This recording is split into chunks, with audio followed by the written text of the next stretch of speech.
हम लोगों ने पिछले के वीडियो में ये टॉपिक खत्म कर लिया था। ये टॉपिक था हमारा, हाँ, इस टॉपिक को हम लोगों ने पिछले वीडियो में खत्म कर लिया था। विभिन्न प्रकार की रासायनिक अभिक्रियाएं, विभिन्न प्रकार की रासायनिक अभिक्रियाएं, ये हम लोग ने अच्छे से पिछले वीडियो में पढ़ लिए थे। अब इस वीडियो का जो टॉपिक है वो टॉपिक है, हाँ, रेडॉक्स के बारे में पढ़ लेते हैं। हाँ, ये टॉपिक है। इस टॉपिक के बारे में हम लोग को पढ़ना है इस वीडियो में। दैनिक जीवन में ऑक्सीकारक अकारक के प्रभाव, दैनिक जीवन में ऑक्सीकारक और अकारक का प्रभाव कैसे पड़ता है, इसी वीडियो में इसके बारे में डिटेल से समझेंगे और जानेंगे। चलिए वीडियो को स्टार्ट करते हैं। वेलकम बैक गाइस, हमारे YouTube channel VK studies entertainment में आप सबका स्वागत है। आशा करते हैं आप सब मजे में होंगे। अगर आप हमारे चैनल पर न्यू हैं तो हमारे चैनल को सब्सक्राइब कर दीजिए ताकि हमको मोटिवेट हो सके और आपके लिए ऐसे ऐसे वीडियोस लाते रहें। और अगर आप हमारे चैनल को सब्सक्राइब कर दिए हुए हैं तो इस वीडियो को लाइक कर दीजिए और अपने दोस्तों में शेयर कर दीजिए ताकि उनका भी भला हो सके और आप सभी का एग्जाम में अच्छा मार्क्स स्कोर करें। चलिए वीडियो को स्टार्ट करते हैं, ज़्यादा देर ना करते हुए वीडियो को स्टार्ट कर देते हैं। टॉपिक है हमारा, दैनिक जीवन में ऑक्सीकारक अकारक के प्रभाव कैसे होता है। तो पहला है इसमें भोजन का पचना। भोजन का पचना एक रासायनिक अभिक्रिया है। कैसे? हमारे शरीर में भोजन के रूप में मुख्यतः कार्बोहाइड्रेट रहता है जो पाचन क्रिया के द्वारा ऑक्सीकृत होकर ग्लूकोज का निर्माण करता है। यह एक ऑक्सीकारक यानी कि अपघटन अभिक्रिया है। ऑक्सीकारक का मतलब अपघटन अभिक्रिया, यानी कि जो भोजन हमारे शरीर में होता है वो कार्बोहाइड्रेट के रूप में रहता है जो पाचन क्रिया द्वारा ऑक्सीकृत हो जाता है, पाचन होता है ऑक्सीकृत हो जाता है और ग्लूकोज का निर्माण करता है। ग्लूकोज का निर्माण करता है तो यह एक प्रकार का ऑक्सीकारक अभिक्रिया है। कैसा अभिक्रिया है? ऑक्सीकारक अभिक्रिया है।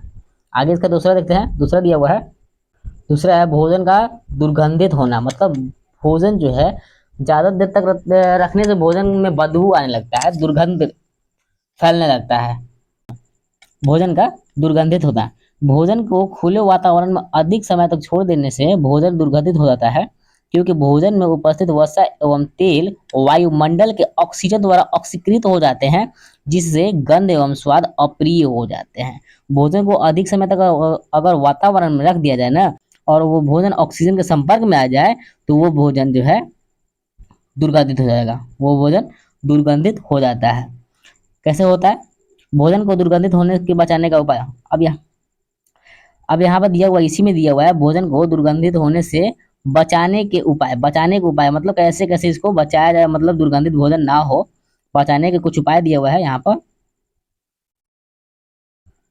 देख लेते हैं। दिया हुआ है भोजन को दुर्गंधित होने से बचाने के उपाय। तो पहला है भोजन को रेफ्रिजरेटर में रखकर उसके ऑक्सीकरण के प्रभाव को या दुर्गंधित होने से बचाया जा सकता है। रेफ्रिजरेटर मतलब फ्रिज में रखता है। भोजन को अगर आप लोग फ्रिज में रख दीजिएगा तो वो ऑक्सीजन के संपर्क में नहीं आएगा और ऑक्सीकारक उसमें नहीं होगा, इसलिए वो दुर्गंधित होने से बच सकता है।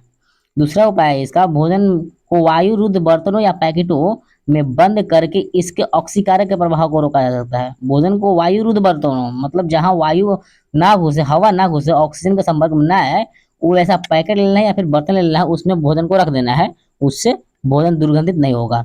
सी नंबर है, भोजन में एंटीऑक्सीडेंट रसायन मिलाकर भोजन को दुर्गंधित होने से बचाया जाता है। तो एक रसायन आता है चूंकि एंटीऑक्सीडेंट कहलाता है और अगर उसको भोजन में मिला दिया जाए ना तो भोजन दुर्गंधित नहीं होता है। ये तीन उपाय से हम लोग जो है भोजन को सुरक्षित रख सकते हैं, उसमें गंदगी नहीं, मतलब गंध नहीं आएगा। 3 नंबर है इसमें संक्षारण। संक्षारण की क्रिया ऑक्सीकारक अवकरण अभिक्रिया है। संचारण की क्रिया कैसी है? ऑक्सीकारक अवकरण अभिक्रिया है। संचारण के बारे में आगे आप लोग को अच्छे से डिटेल से पढ़ाएंगे, तब तक अभी अभी के लिए इतना काफी है।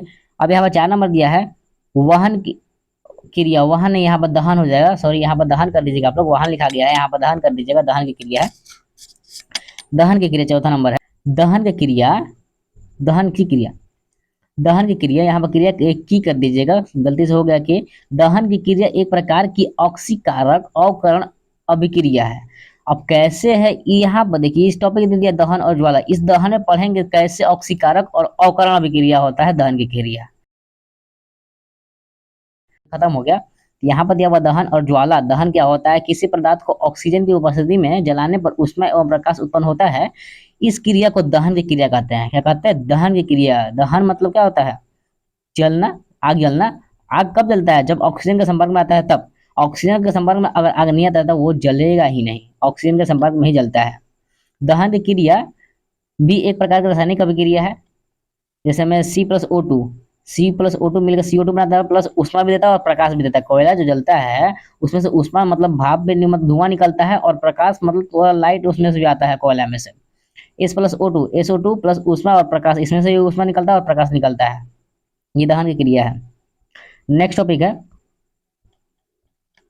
दहन के आधार पर पदार्थों को दो भागों में बांटा गया है।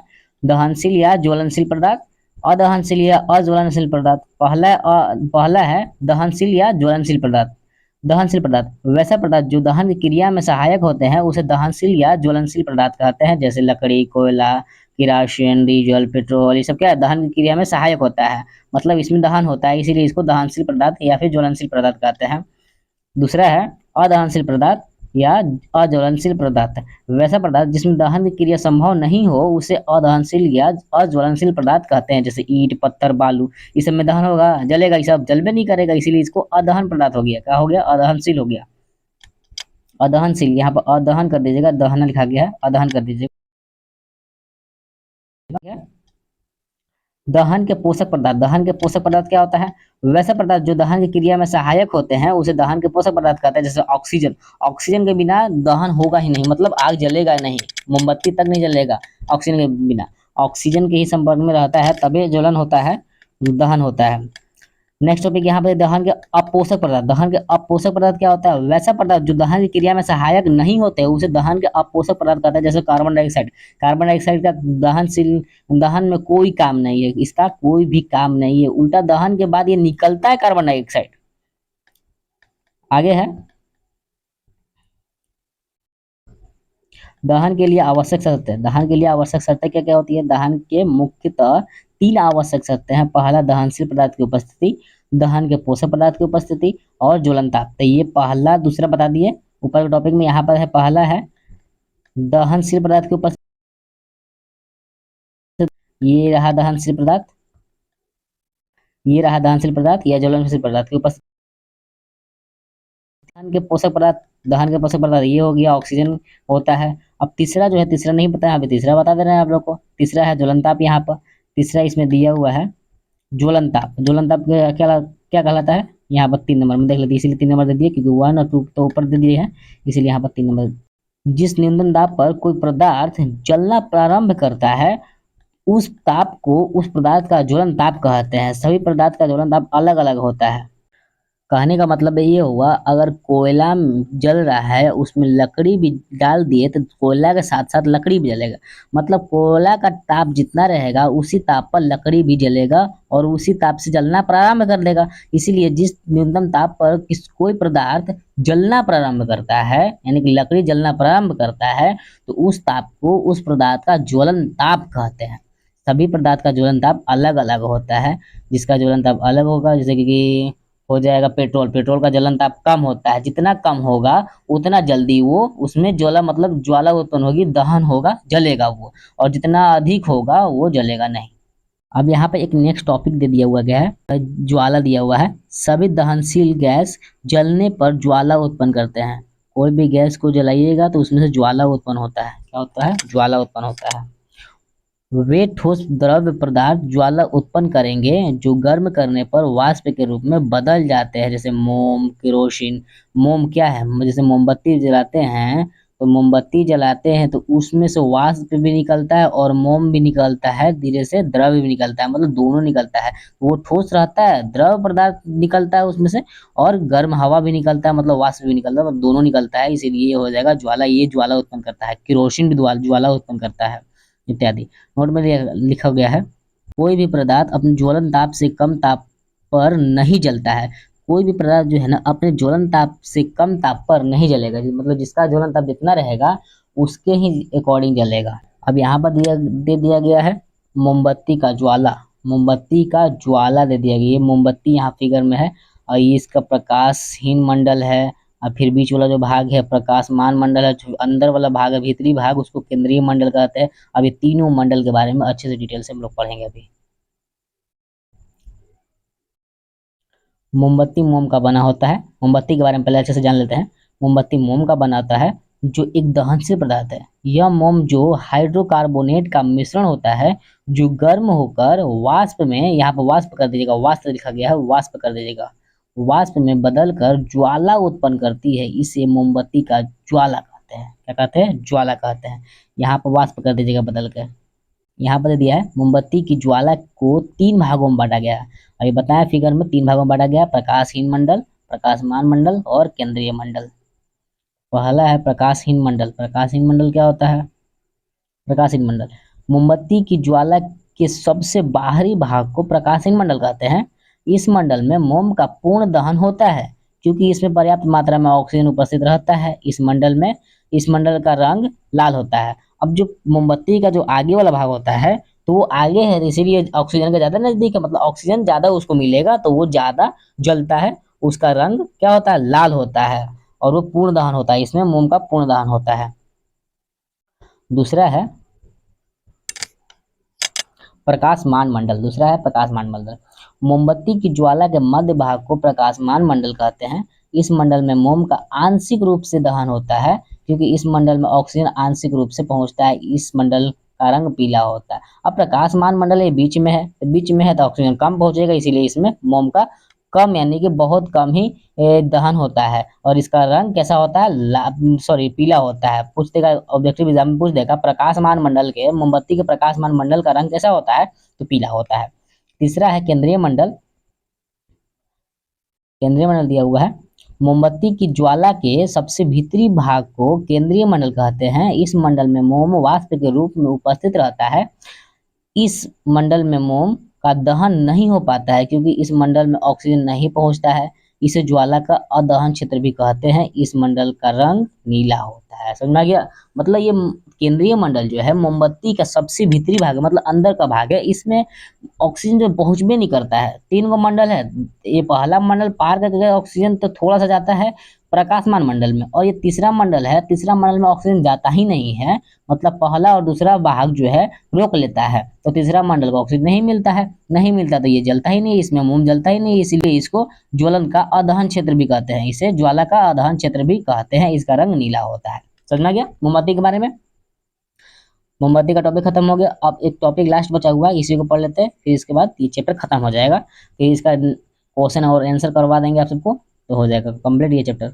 दिया हुआ है द्रवीभूत petroleum gas, liquefied petroleum gas और एलपीजी।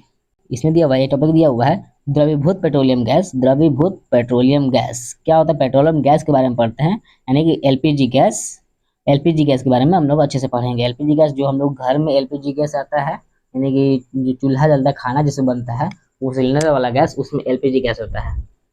हाँ, यहाँ पर टॉपिक दिया हुआ है। अब इसका आंसर देखते हैं। Petroleum gas butane C4H10, protein C3H8 और एथेन C2H6 का मिश्रण है। एलपीजी गैस जो है ब्यूटेन, प्रोटेन और एथेन का मिश्रण है। ऑब्जेक्टिव में आ जाएगा एलपीजी गैस किस किस गैस का मिश्रण है? तो ब्यूटेन का है, प्रोटेन का है और एथेन का मिश्रण है। इसमें मुख्य रूप से ब्यूटेन होता है, मतलब सबसे ज्यादा ब्यूटेन ही होता है। ये सभी अवयव जलकर पर्याप्त मात्रा में ऊष्मा प्रदान करते हैं, इसीलिए एलपीजी एक उत्तम ईंधन है। मतलब ज्यादा ऊष्मा उत्पन्न करेगा तो जल्दी खाना बनेगा, इसीलिए एलपीजी गैस जो है एक उत्तम ईंधन है। ईंधन कहने का मतलब जिस पर हम लोग खाना बनाते हैं, घर में चूल्हा जलता है, उसी वाला, वही वाला।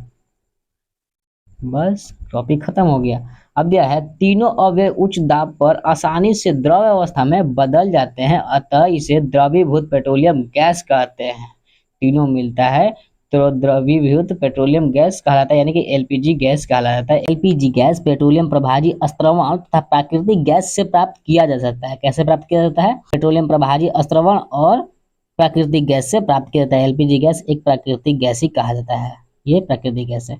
आशा करते हैं वीडियो हमारा समझ में आया होगा। ये चैप्टर तक पूरा खत्म हो गया, बस बच गया इसका क्वेश्चन और आंसर। जल्दी ही इसका क्वेश्चन और आंसर भी करवा दिया जाएगा। तब तक वीडियो में आप लोग बने रहिए और हमें आपके प्यार की जरूरत है, इसीलिए हमारे चैनल को सब्सक्राइब करते रहिए, लाइक भी कर दीजिए और अपने दोस्तों में भी फैला दीजिए, शेयर कर दीजिए।